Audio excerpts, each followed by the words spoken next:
L'image du mercenaire évoque souvent des hommes armés, sans foi ni loi, vendant leurs talents aux plus offrants dans des conflits sans âme. Mais aujourd'hui, on parle d'un tout autre type de combattants. Ceux qui ne tirent pas pour l'argent, mais pour la survie d'espèces entières. Des hommes et des femmes qui ont choisi un champ de bataille où leurs ennemis sont des braconniers, des trafiquants et des organisations criminelles prêtes à tout pour l'argent. Bienvenue dans l'univers des mercenaires de la nature. Quand la guerre change de visage. Dans certaines régions du monde, protéger la faune est une guerre à part entière. Le braconnage ne se limite pas à quelques chasseurs isolés, fusil à l'épaule. Aujourd'hui, il s'agit de véritables cartels, organisés comme des armées, utilisant des drones, des fusils automatiques, des motos et des hélicoptères pour traquer les derniers éléphants, rhinocéros, félins exotiques et autres animaux menacés.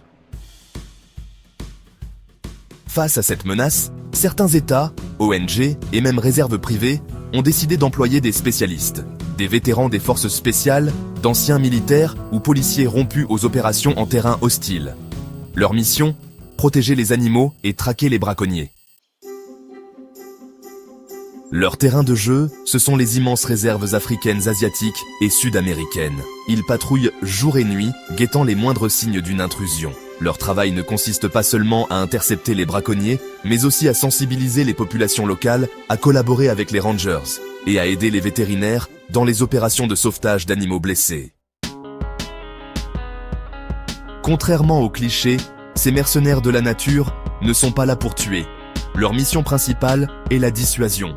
Grâce à leur présence, de nombreuses réserves ont réussi à réduire drastiquement les incursions des braconniers. Mais parfois, le face-à-face est inévitable. En Afrique, des unités comme les Black Mambas, composées exclusivement de femmes, patrouillant dans les parcs pour surveiller les pièges et empêcher la chasse illégale.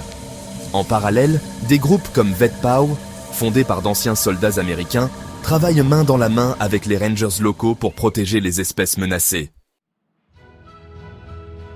En Asie, des combattants luttent contre les mafias du trafic de tigres, qui capturent tous les félins pour alimenter le marché noir de la médecine traditionnelle. En Amérique du Sud, des unités protègent les jaguars et les singes contre la déforestation et la chasse clandestine. Ces hommes et femmes sont des héros méconnus. Ils n'ont pas de médaille, pas de reconnaissance publique, juste un objectif, sauver ce qu'il reste de la biodiversité. Corruption et trahison. Dans certains pays, la corruption gangrène jusqu'aux autorités censées protéger la faune. Il arrive que des braconniers soient relâchés après leur arrestation, ou pire, qu'ils soient prévenus à l'avance des patrouilles. Conditions extrêmes. Patrouiller signifie marcher des kilomètres sous une chaleur accablante, survivre avec peu de ressources et dormir à même le sol, exposé aux prédateurs et aux intempéries. Pourquoi ces combattants font-ils ce métier ? Il n'y a pas de fortune à la clé.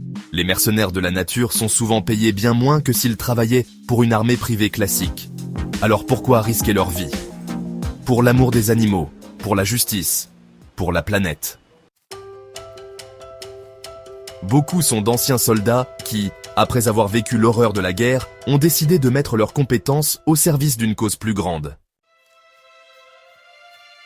Ils voient là leur mission, non pas comme un job, mais comme un combat pour l'avenir. Comment peut-on les aider ?